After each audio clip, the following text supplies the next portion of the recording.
We looked at like 200 like disruptive technologies when we were, thinking through what does the future look like with AI.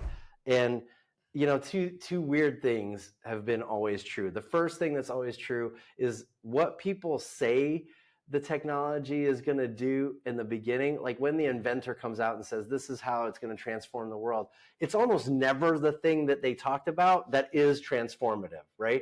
So like take the printing press. When Gutenberg came out and said, hey, you guys should check out the printing press, people are like, why? And he said, well, it's cheaper and faster ways to make a book. And people are like, well, no, nobody really wants books, so I don't think we need cheaper and faster ways to make books, right? He struggled selling that as a virtue. It took 75 years for a guy named Martin Luther to come around and say, you know what, I have something important to say. I need to say it to the masses. How am I going to get it out there? Oh, a cheaper and faster way to make books? I'll talk to this guy. And Martin Luther, created this great manifesto that went out to everybody. And he realized that the superpower wasn't just the cheaper and faster book production. It was actually the mass dissemination of information.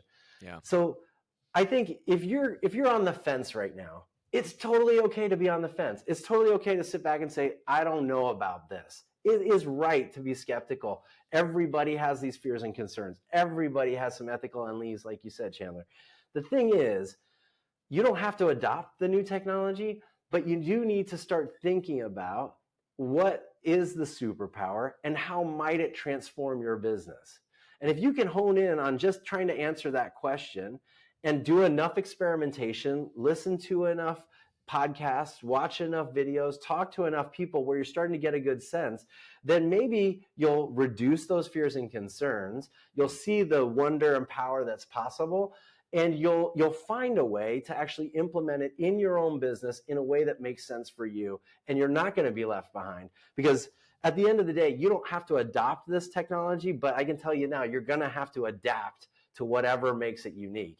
And whether you do that today or you do that tomorrow, it doesn't matter to me, but it is going to happen.